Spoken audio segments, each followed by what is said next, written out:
Well, good morning. So what's a better way to kick off the work week and to kick off the morning other than having steak and eggs? So I've got a New York strip steak right here. I'm going to season up and grill, and I've got my eggs right here. So I'm going to get cooking, and I'll see you in a little bit.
Steak and eggs are done. Time to eat up and enjoy. And for you steak connoisseurs, I am apologizing ahead of time. I do like my steak well done, and I do like my A1 sauce, so I do apologize to you steak connoisseurs, but let's get into it.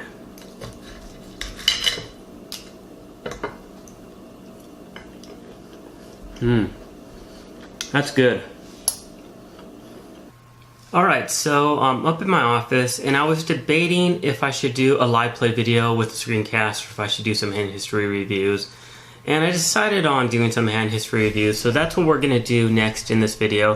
I'm going to pick what I think are some really interesting spots at 5NL and 10L and talk about them. And mainly I'm going to look at spots where it's either one thin value betting, semi-bluffing, or just straight up bluffing post-flop. And just also look at some situations where we should or shouldn't be ISO raising pre-flop. So I'm going to look at all those different scenarios and try to come up with anywhere between like 2, 3, or 4 hand history reviews that I can quickly go over in like maybe 5 to 10 minutes without spending too much time, just to give you some additional insight as to how I've adjusted my game at 5NL and 10NL on Ignition. So stay tuned, and we're going to switch over to screencast and check those out in 1 second. Alright, cool. So I am recording my screen with Camtasia, and we have Poker Tracker 4 open. So we're going to take a look at a few interesting hands. The first one I want to take a look at is semi-bluffing with equity. So let's take a look at this hand. So I have Ace-8 of clubs, not really a great hand. Typically something you won't be opening under the gun, but we're in middle position because we're only playing 5 ways. So if I'm in middle position and there are a lot of fish on the table, or there's a big fish on the table, then I think we can open Ace-8 suited against a bunch of fish. And I remember this table, I had lots of fish tagged. The small blind's definitely a fish. The person directly to the left of me is definitely a fish. And both of these opponents are semi-weak passive. 25-17, maybe this guy's more reggish. But this guy looks to be a bit more passive, weak passive nit, 24-14. So he is limping in, not too loose of a range, but he's only raising a fairly strong range. So I elect to open just because I've identified there's lots of fish on the table. It folds around to the button, who does decide to call, and both of the blinds fold, unfortunately. I wanted to play against this person or both of those combined because I like to play in position, but I'm fine with playing out of position to the person on the button that's playing a 25-17. Now, the flop is, at first glance, it's not the best flop in the world to fire a continuation bet on because it's a fairly wet board texture. There's a straight draw, there's a flush draw. Suited connectors connect well with this. Small, medium pocket pairs connect well with this. And people that have flush draws aren't going to fold, and a lot of people are going to float in position with overcards. However, if we take a look at Villain's fold versus c-bet stats, he's folded to 2 out of 3 so far. I know it's a super small sample size, but it tells me that he's probably playing fit or fold. So if he has a hand like King Jack, King Queen, Ace Jack, Ace 10, he's probably going to fold unless he has 2 spades. So I don't think he's going to float that often. And in terms of suited connectors, I think he needs to be connected pretty well to this. He may call one bet, maybe with like pocket fours or pocket sixes, or something like an 8-9. He may call once, but he may go ahead and fold on the turn. So given that we do have a backdoor straight draw, we do have a backdoor nut flush draw, and we do have an ace over card, I think this is fine to barrel heads up versus opponent that is folding to 67% of c-bet so far. So I do elect to fire a continuation bet. It's not too big. I don't think it's too small either. Sizing's okay. I think we could even bet around just over half pot size bet, and it's probably going to work around the same frequency. But I always like to size a little bit better, a little bit bigger on a bit of a wetter board texture. And so he does call, which we assume he's probably going to call once with any sort of a straight or a flush draw. In the turn is interesting. So, I mean, if he has 8-9, then he ends up having an open-end straight draw, but we do block that with an 8 in our hand. So we're not too worried about that. And it is actually a bit of a scare card. So let's say that he has like a 6-7 or a 5-6, a hand like that where he has top pair, middle pair. Now the 10 is actually a scare card for a fit or fold type of opponent. And given that now we pick up some additional equity with the flush draw, I think that we need to fire a second barrel. So if I didn't hit anything on the turn that's going to improve me to a straight draw or flush draw or a pair of aces or a pair of eights, I'm probably going to shut down out of position. However, when I pick up the flush draw on the turn, it's a perfect opportunity to double barrel, and it's the spot that you should be looking for. So with the flush draw here, with the ace over, I think we can double barrel. I'd say if an 8 hit the turn, if a 6 hit the turn, if a 9 hit the turn, if a club hit the turn, or an ace hit the turn, then we can easily double barrel. If any other blank card hits the turn, or an overcard like maybe a king or queen or deuce or 4 that isn't a club, we probably have to shut down. So given that I think that this is a really great spot to fire a double barrel semi-bluff, I go ahead and lead out, and you'll notice my sizing is actually a lot smaller. So the pot size is 83, and I make it just over half pot size bet. So it decreases how often I need to win. So my bluff doesn't need to get through as often to be profitable, and we get our opponent to fold because he's a bit of a fit or fold opponent. And we expect him to call once, and when he doesn't improve on his straight draw, or if his top pair or middle pair now becomes second best pair or third best pair, we expect him to fold. So we go ahead and we take down that pot. So that's the first example, and really I just wanted you to understand that you need to be looking for spots like this where you can double barrel. You shouldn't just be blindly double barreling on a blank card on the turn that doesn't improve your equity. Always look for spots on the turn that improve your equity and they allow you to double barrel. And if you don't improve, then go ahead and give up. If you do improve, continue. The biggest thing I see with players is that they're going to double and triple barrel bluff when they don't pick up equity, and lots of times they actually get called down and it end up being put in a bad spot and end up spewing off lots of chips. So that's the first hand. I'm going to pause the video, find another one, and I'll be back in 1 second. Alright, so we are back, and I have a hand where we're going to look at a delayed c-bet with somewhere between a thin value bet and a protection bet. So let's go ahead and let's take a look at it. Folds around to me. I have 6-7 suited on the button. Standard open raise, so we open raise as a steal on the button. One thing I do want to point out, this is kind of like, I guess, a side note. When you're looking to steal the blinds, look at both your opponent's fold to steal stats. So on my HUD stats, this is fold to steal. This guy's folding 86% of the time. This guy's folding 38% of the time. When you're looking to steal, you need to look at their combined fold probability, so you multiply the two together, and then it'll tell you how often they both fold combined. So we know that small blind folds a lot. We know that big blind doesn't fold that much. Big blind looks to be, it doesn't look to be that bad. He's a 32-21, looks to be a bit more of a lag. And this guy, it looks like the same player. We're on the same table as last time. So I didn't know when I pulled this up, but it looks like we're on the same table. This guy must have had sat out that other hand. I don't really know what happened. But this is an opponent that we double barreled and semi-bluffed him out of the pot in the last hand. Fit or fold opponent, and then we have an opponent that's not folding that often to steal attempts. But given that, regardless, I think 6-7 is perfectly fine to play in position as a button still. As a hand, that's actually a bit of a value hand in position to an opponent that's going to play a lot. Has a lot of post-flop playability as well. So let's go ahead and get into it. As expected, small blind folds, big blind calls, and the flop is, it's not the best flop in the world, but it's not the worst flop in the world. Seeing that he is calling 32% of the time, he's only folding to steals 38% of the time. He's continuing with a fairly wide range. So it's actually, let me minimize everything and pull up Equilab and bring it over onto the screen. And let's actually take a look. So he's only folding to 38% of the time. So he's calling roughly 60% of the time, 62 to be exact. So he's calling with a fairly wide range. Alright, so we have Equilab open, and I apologize if you heard some buzzing in the background. My wife was calling me. Bit of side note, one of our dogs is having some issues. When he lays down and he gets up, he squeals like he's in pain. He's an older dog, so I don't know if he has arthritis or if he has like degenerative disc disease where his spine's bothering him. So she's calling me, made an appointment to take him to the vet. So yeah, anyways. Back to the hand. So I put in a 62% VPIP. So this is what he would be calling with. He's folding 38%, so he's folding the bottom 38% of his range. And of course, he's probably 3-betting the top end of his range. So, I mean, let me just move all this crap off of here. He's probably 3-betting, probably something like that. So looking at this, and let me pull up the replayer again, and let's kind of like bring this over to the side.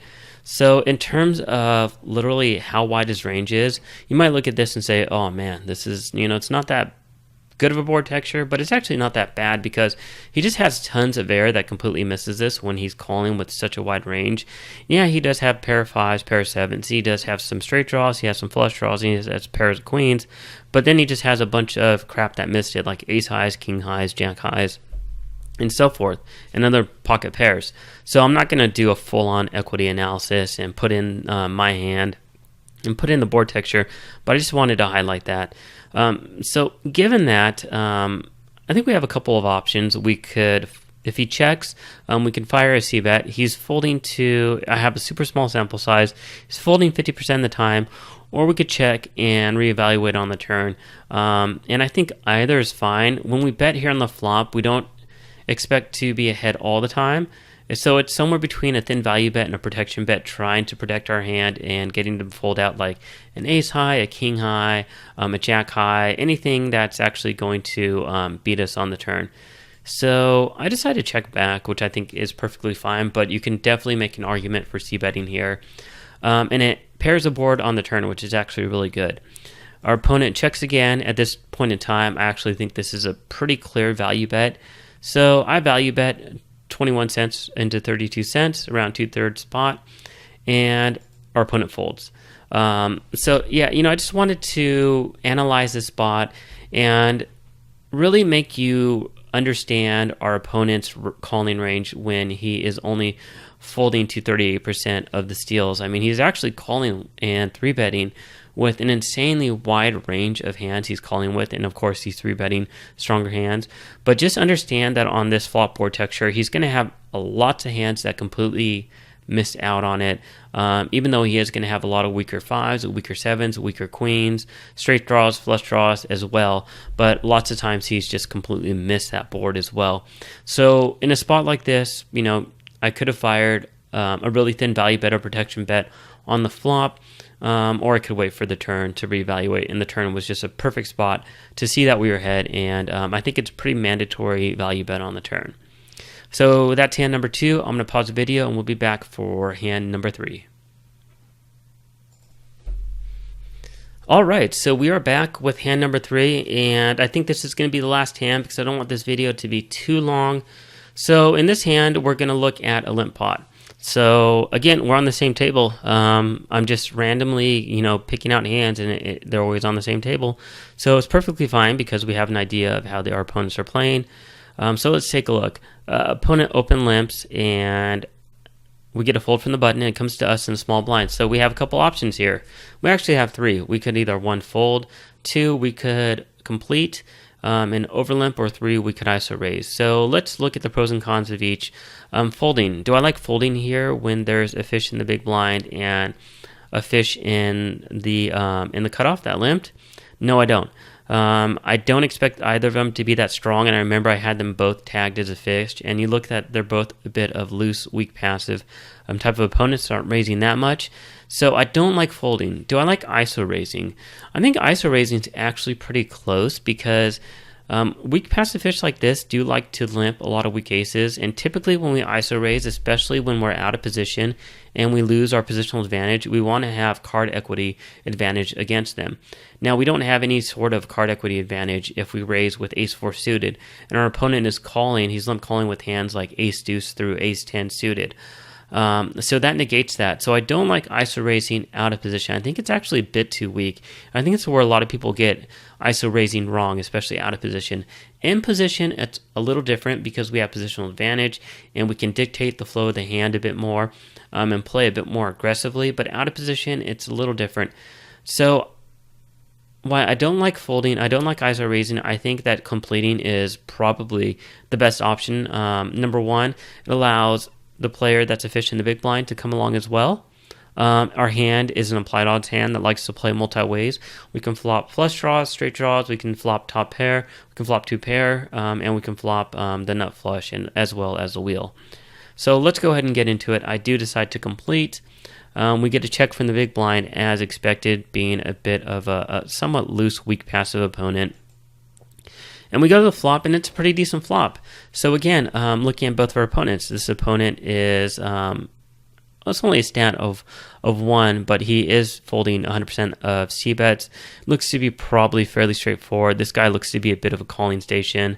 But again, it's a small sample size, so he hasn't folded to one of them. However, I think that we should lead out on this flop to take the initiative in the hand and give us the opportunity to win the hand because we flop the nut flush draw as well as a backdoor straight draw. So I do decide to lead out, and I lead out a little on the bigger side. So the reason for leading out a little on the bigger side is because our opponents aren't going to be looking at the size of the actual pot. They're going to be looking at the size of my bet in relationship to the stakes that we're playing, and 12 cents really isn't anything. They're fish, so I want to raise a little more to increase my fold equity. I get a call from the big blind, and I get a fold from the initial pre-flop limper and the cutoff. We go to the turn, we pick up more equity, and again, this is a perfect spot to double barrel. So we pick up an open-ended straight draw, and we have the nut flush draw, and we have an ace over. So in terms of the equity, let's actually, let me put the notepad in over here so you can see it. So open-ended straight draw, I'll just put the acronym OESD. So with a 2 or 7, we can make an open-ended straight draw. That's 8 outs. For the ace, there's 3 additional aces. So we have 3 outs with that. And then the flush draw, there are 9 outs, and we actually have to minus 2 from this because of 2 of the deuces, or 1 of the deuces and 1 of the 7s is going to be a spade. So that gives us 6 outs. So effectively, we have 9 plus 9, which gives us a total of 18 outs to make the best hand. If for some reason our opponent has a pair of 9s, a pair of 5s, a pair of 6s, a pair of 3s, or for some reason some other pocket pair within here that doesn't want to fold. So if we just use the rule of 2 and 4, I'll just times by 2 for rule 4 since we're on the turn, gives us approximately 32% chance equity of making the best hand or any of our draws on the river. So yeah, we have pretty darn good equity in this situation, and these are spots you need to be looking for. So again, I picked this hand because if I picked up on the turn, let's say that the 10 of hearts came or the jack of clubs came, just any card that doesn't help me, or maybe even 8, a 7, or a 9, that double paired the board. Anything that doesn't help me but actually may help my opponent, I'm probably going to shut down on, but on a card that helps me, I'm going to continue. So given that, we fire a double barrel bluff, and again, we size a little bigger to maximize fold equity, and our opponent folds and we get through. So what happens if our opponent calls here and we miss all of our draws? What do we do? lots of times, especially against an opponent like this that shows that they're folding, or at least they're capable of folding to c-bets, we probably should give up. And we also have ace high for showdown value if they missed as well. But yeah, so that's going to conclude this hand history review session, these 3 hands. I just wanted to look at, I ended up finding spots that I think were interesting post-flop, and really showing people how at the lower micro stakes, how you can use your equity to semi-bluff. I don't like just bluffing for the sake of bluffing. I'm always looking for spots where I have equity to bluff either 1 barrel, 2 barrels, or 3 barrels in the right situation. Typically, it's going to be 1 barrel or 2 barrels at the micro stakes. Typically, you're not going to be firing 3 barrels at the micro stakes, because if your opponent's calling 2 barrels, they're probably not going to fold the river. So just be aware of that. But a lot of people, when I first started off coaching, I recommended in my courses that people play a more conservative style post-flop, which I think is fine for beginning poker players. But once you become more aware of board texture, your range, your equity, your opponent's perceived ranges, then I think it makes more sense to play a more of aggressive style post-flop. So anyways, I hope you enjoyed these hand history reviews. That's going to conclude this portion of the vlog. So I'll see you in a minute to conclude today's vlog. So that's going to conclude today's episode of our Nightly Grind Poker Blog. I hope you really enjoyed it. I hope you liked the part on me grilling up a steak. It was delicious. I thought I was only going to eat part of it, but I ended up eating the whole damn thing. So let me know what you thought about today's vlog in the comment section. Did you like the hand history reviews? If you did, let me know. If you didn't, let me know as well. If you thought the video was a bit too long, let me know. I tried to make it as short as possible, but I also tried to make this as educational as possible and provide you as much detailed information as I can. So again, thanks for watching. If you liked the video, click the thumbs up. If you haven't subscribed, please subscribe to my YouTube channel. And if you haven't checked out MicroGrinder.com, head on over to MicroGrinder.com. Check out all of our low-cost and free resources for you, fellow poker players. And I'll see you at the next vlog. So it's Alton signing off.